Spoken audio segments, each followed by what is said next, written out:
Air, in the fragmented tapestry of Norse mythology, stands as one of the most enigmatic goddesses.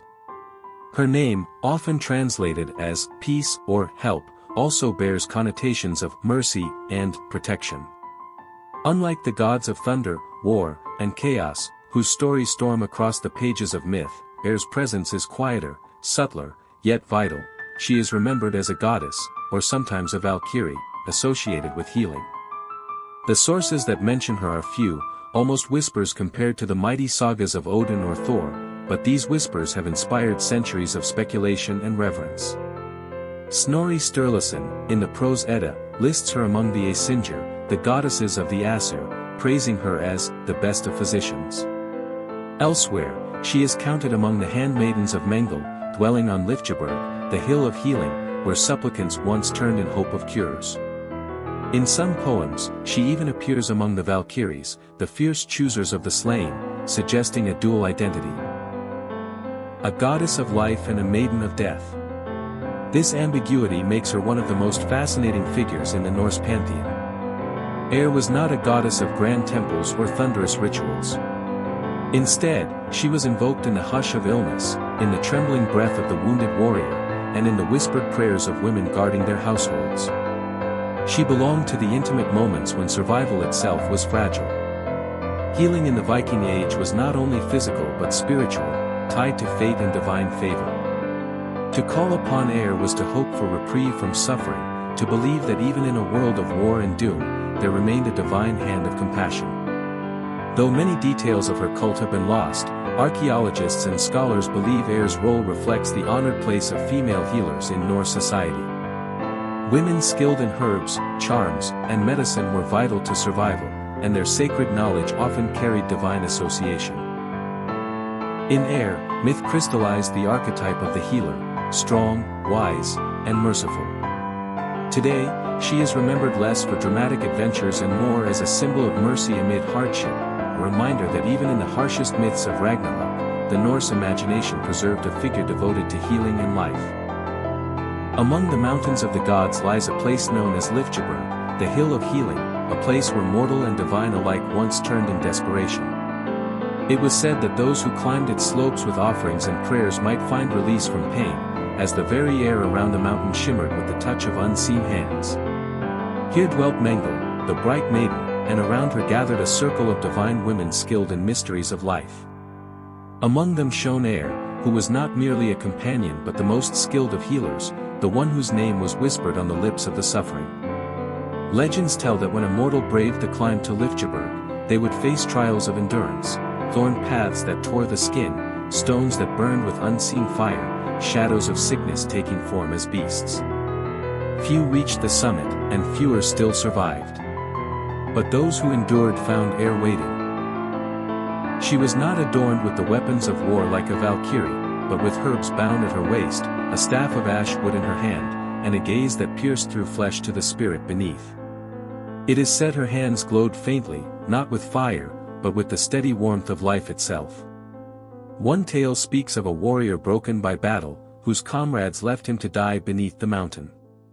With his last strength he dragged himself up the path, blood trailing behind. When he fell at the summit, Air herself knelt beside him. She washed his wounds with water drawn from the springs that ran beneath Lifjeberg, chanting words older than memory. Where her fingers touched, torn flesh closed, and where her breath lingered, the fever fled. The warrior rose not as a cripple, but whole, carrying back to his people the story of the goddess whose mercy defied death itself. But Air's healing was never freely given to all. Those who climbed with arrogance, demanding life as if it were owed, found her silent and distant. Healing, she taught, was a gift bound to humility. In this way, Air was not merely a healer but a keeper of balance, reminding mortals that to be restored was to be grateful, to carry forward life with reverence. Even after the age of the old gods waned, whispers of Lifjeberg lingered. Folk healers in the north spoke of Air's touch, a phrase used when a sudden recovery seemed beyond the skill of herbs alone. The mountain became less a place of stone than a symbol, the arduous climb toward mercy, the belief that beyond pain there remained a divine hand stretched in compassion. And always, at the summit, waited Air, the quiet goddess who healed not with thunder but with patience, not with glory but with grace. In the ancient songs, the Valkyries appear as terrible maidens of fate, clad in armor that shimmered like ice and bearing spears that gleamed like lightning. They rode across the sky to battlefields, choosing which warriors would live and which would fall. To most mortals, their approach meant the end of life, but to the gods, the chosen slain were treasures delivered to Valhalla. Among the names of these fierce choosers of the slain, one appears with an air of quiet contradiction, Air. Unlike her sisters, who gloried in the clash of steel and the cries of the dying, Air's name meant mercy, healing, and help. Scholars and skalds have long debated whether this Air was the same healer goddess who presided at Lifgeberg or a separate figure. The stories, however, weave them together into something richer, a maiden of battle whose hand could both strike and save. It is said that when Odin sent his Valkyries forth, they rode not only to gather the dead but also to guard the living who still had tasks to fulfill. In these moments, Air's role became clear. Where other Valkyries stood over the fallen to claim their spirits, Air bent beside the wounded, shielding them from death's claim. With charms whispered beneath the din of battle, she stayed the flow of blood, granting a reprieve where fate had not yet written the end. Thus, some warriors prayed not for Odin's favor, but for Air's presence, believing that if she rode with them, death could be turned aside. A saga fragment speaks of a chieftain struck down in the chaos of war, his chest pierced by a spear. His men fled, believing him lost, but as the ravens circled, he felt a hand cool upon his brow. Opening his eyes, he saw not a reaper but a maiden armored in silver, her eyes calm as deep waters. She lifted the spear from his body as though it were never there, and though pain racked him, he lived. When his warriors returned, they found him breathing still, whispering only the name Air. For the rest of his days, he bore no scar, only the memory of the strange mercy upon the battlefield. Yet the duality of Air troubled many. To some, she was proof that the Valkyries were not simply agents of death, but guardians of destiny, deciding not only who should die but who must endure. To others, her healing seemed unnatural, a bending of fate that risked angering the Norns themselves. Still, her legend persisted, a Valkyrie who stood between the worlds, reminding mortals that battle was not only about glory and dying, but also about the chance to live on, carrying wounds and wisdom alike. Thus, Air's place among the Valkyries endures as a paradox. She was both a chooser of the slain and a savior of the living, her presence on the battlefield both feared and yearned for. In her, the Norse saw that even amid war, mercy could ride beside death, and that the gods themselves valued not only the end of life but its preservation. High upon Lifgeberg, the hill of healing, the goddess Mengel was said to reign in serenity, surrounded by a company of divine women whose skill and wisdom brought solace to the weary. These maidens were not warriors but guardians of life, and among them the most revered was Air, whose art surpassed all others. The Fjalsvindsmal, one of the enigmatic poems of the Poetic Edda, names these attendants, but it is Air who shines as the heart of the company, the embodiment of healing's divine grace. The myth tells of a wanderer who came to Lifgeberg, weary from the road and filled with questions about the hill and its mistress. At the gate he was met with riddles and secrets, for none entered without proving worth.